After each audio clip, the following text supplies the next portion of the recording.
الہاکم التکاثر حتی زرتم المقابر، انسان کو ہلاک کر گی اس کی لمبی امیدیں، حتیٰ کہ انسان اپنی قبر کو جا پہنچا۔ اس بات کے اندر کسی دنیا کے انسان کا اختلاف نہیں ہے کہ ایک وقت آئے گا جب ہم اس دنیا سے چلے جائیں گے۔ انسان کو اللہ رب العالمین نے ایک مہلت دی ہے کہ وہ اچھے اعمال اور نیک عمل کر لے، لیکن پھر ایک نہ ایک دن ایسا آئے گا جس دن ہم اس دنیا سے چل بسیں گے، ہمیں قبر کے اندر دفنایا جائے گا۔ وہ ہر شخص پر آنا ہے، تم پر بھی اور مجھ پر بھی۔ تو آج آپ کے سامنے وہ وقت میں رکھنا چاہتا ہوں تاکہ ہم آج ہی اپنی زندگی کے اندر زندگی کو مہلت جان کر آج اصلاح کر لیں کہ کل ہمیں قبر کے اندر پچھتانا نہ پڑے اور ہم قبر کے عذاب سے بچ جائیں۔ اللہ کے نبی صلی اللہ علیہ وسلم ہر نماز کے اندر دعا کرتے کہ اللہ ہمیں قبر کے عذاب سے بچا۔ حالانکہ نبی صلی اللہ علیہ وسلم معصوم الخطا ہے، انبیاء کے سردار ہیں۔ تو جب بندے کو موت آتی ہے تو اس کو اٹھا کر قبر کے اندر دفن کیا جاتا ہے۔ یہاں پر نبی صلی اللہ علیہ وسلم کی حدیث ہے، اللہ کے نبی صلی اللہ علیہ وسلم حضرت ابو ہریرہ راوی ہیں، فرماتے ہیں کہ ہم نے ایک دن ایک جنازہ پڑھا اور قبر میں ایک میت کو دفن کیا تو ہم واپس آ رہے تھے، تو نبی صلی اللہ علیہ وسلم نے فرمایا اب تمہارے بھائی کے لیے بڑی مشکل گھڑیاں ہیں، جب تم کسی میت کو قبر میں دفن کرتے ہو تو واپس پلٹتے ہو تو وہ تمہارے قدموں کی چلنے کی آہٹ جو ہے وہ سنتا ہے، اور اس وقت منکر نکیر جو ہے وہ قبر کے اندر داخل ہو جاتے ہیں۔ سیدنا ابو ہریرہ فرماتے ہیں کہ نبی صلی اللہ علیہ وسلم نے ان کا حلیہ بتایا، فرمایا منکر نکیر جو ہے وہ کالے رنگ کے، نیلی آنکھیں جیسے دیجکی ہوتے ہیں اس طرح ان کی بڑی بڑی آنکھیں، اور دانت جو ہیں وہ جیسے گائے کے سینگ ہوتے ہیں، ایسے زمین کو اکھیڑتے ہوئے وہ اندر داخل ہوتے ہیں قبر کے اندر، اور ان کی جو آواز ہے جیسے بادلوں کی آوازیں آتی ہیں، اسی طرح ان کی کڑک دار اور گرجتی ہوئی آواز جو ہے وہ ہوگی اور وہ قبر میں داخل ہو جائے گی۔ اب ایک بندہ جو نیک ہے نا اس کے لیے تو بڑی آسانی ہو جائے گی، رشتے آئیں گے، سوال کریں گے، سوال کرنے کے بعد اس کو جنت سے ایک بستر لا کے دیا جائے گا، وہ سو جائے گا، اور نبی صلی اللہ علیہ وسلم نے فرمایا اسے کہا جائے گا ایسے سو جا جیسے پہلی رات کی دلہن سو جاتی ہے۔ لیکن جو شخص برائی کے اندر ساری زندگی لگا رہا اور اس کا خاتمہ جو ہے وہ ایمان پر نہ ہوا، اللہ ہم سب کا خاتمہ ایمان پر کرے اور اللہ ہمیں قبول فرما لے اور ہماری قبر کا جو فتنہ ہے وہ ہم سے دور کر دے اور اس عذاب سے بچا لے۔ جو شخص قبر کے عذاب کے اندر چلا گیا، مبتلا ہو گیا، کیا اس کے لیے خیر ہی نہیں ہوگی، تباہی اور بربادی۔ جب ایک برے بندے کو قبر میں دفن کیا جاتا ہے، سب سے پہلے آپ تو کبھی تنہا میں بیٹھ کے سوچنا کہ ایک دن آئے گا، ایک وقت آئے گا جو مرضی میں کر لوں، جہاں مرضی بھاگ لوں، ایک وقت آئے گا پھر بھی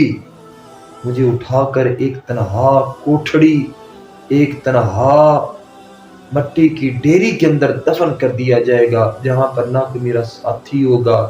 نہ کوئی روشنی ہوگی، نہ کوئی مجھے بچانے والا ہوگا، نہ مجھے کوئی حوصلہ دینے والا ہوگا، نہ میری کوئی شفاعت کرنے والا ہوگا وہاں پہ۔ بلکہ ہر طرف سزا ہی سزا، ہر طرف بچھو ہی بچھو، ہر طرف سانپ ہی سانپ، ہر طرف خطرہ ہی خطرہ، ہر طرف سزائیں سزائیں نظر آ رہی ہوں گی۔ اللہ کے نبی صلی اللہ علیہ وسلم، یہ سلسلہ سیاح کی حدیث ہے، فرمایا جب ایک برا بندہ اس کو دفن کیا جاتا ہے تو اس کے اوپر بچھو اور سانپ مسلط کر دیے جاتے ہیں،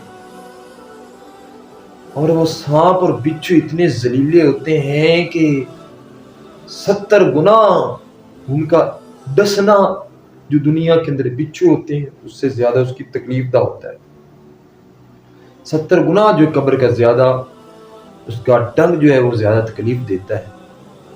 اور سانپ، اگر سانپ آ کے باہر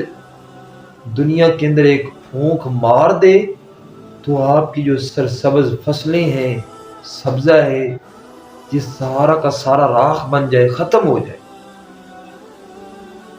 تو وہ جب آپ پہ مسلط کیا جائے گا، سوچیں اس وقت کیا ہوگا۔ جب پورے بندے کو قبر کے اندر داخل کیا جاتا ہے تو جہنم کی ایک کھڑکی کھول دی جاتی ہے، ایک دروازہ کھول دیا جاتا ہے، اس کے لیے ایک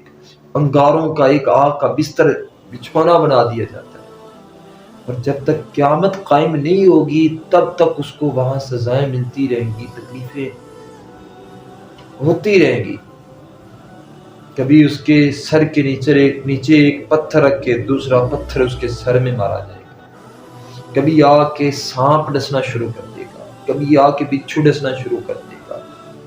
کبھی وہ منکر نکیر کے جو ہے ڈرونی شکل اور خطرناک شکل نظر آئے گی، اتنے اتنے بڑے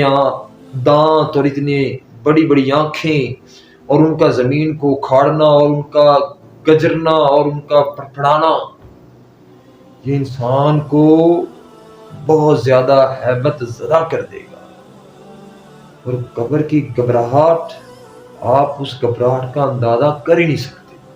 کہ آپ کے ساتھ وہاں پر کیا ہو اور کتنی وہ گھبراہٹ ہو۔ سیدنا عثمان رضی اللہ تعالیٰ عنہ جب قبر کی ڈیری کو دیکھتے تو زاروں کی تار رونے لگ جاتے اور زمین سے تنکا اٹھا کے کہتے، کاش میں اس تنکے کی طرح ہوتا، یا کاش یہ میں تنکا ہوتا، میں کاش انسان ہوتا ہی نہ۔ تو پوچھنے والے نے پوچھا، عثمان کیوں قبر کو دیکھ کر اتنے روتے ہو؟ جہنم کا ذکر ہو تو اتنے نہیں روتے آپ، میدان محشر کی ان سزاؤں کا ذکر ہو، اتنے سخت ترین دن کا ذکر ہو تو آپ نہیں روتے، تو کیا وجہ ہے آپ قبر کی بات، قبر کا ذکر سن کے اتنے زیادہ کیوں روتے ہیں؟ تو سیدنا عثمان رضی اللہ تعالیٰ عنہ فرمانے لگے کہ وہ کیا حال ہوگا کہ جب ہم قبر کے اندر تنہا ہمیں دفن کیا جائے گا، ہمارا کوئی ساتھی نہیں ہوگا، ہمارے ساتھ کسی کو نہیں بھیجا جائے گا، ہمارا کوئی معاون نہیں ہوگا، معاشر لگے گا تو لوگ اور بھی ساتھ موجود ہوں گے، جہنم کے اندر بھی لوگ اور کئی ہوں گے، لیکن یہ جو قبر کا منظر ہے، قبر کا منظر ہے، یہ تنہا ساری قیامت کی دیواروں تک کیسے کاٹنا ہے، یہ لمبا سفر ہے۔ اللہ اکبر، بھائیو سوچیں، اتنا مرضی بھاگا، اتنی مرضی دوڑے لگا، جہاں مرضی چھپ جائے، لیکن موت آئے گی اور آ کے ہمیں اٹھا کے قبر کے اندر ڈال دے گی۔ اور اگلی حدیث نبی صلی اللہ علیہ وسلم نے فرمایا، بندے کو اگر پرندے نوچ جائیں، جلا دیا جائے، کوئی چیز کھا جائے، تو جہاں اس کی موت ہوگی جس حالت میں، وہیں اس کی قبر بن جائے گی، وہیں اس کی جزا اور سزا شروع ہو جائے گی۔ تو یہ ہر ایک مسلمان پر، ہر ایک کافر پر، ہر ایک شخص پر وقت آئے گا، اور یہ ہمیں اپنی قبر میں تنہا جانا ہی پڑے گا، ہم جتنی مرضی کوشش کر لیں، جو مرضی کر لیں۔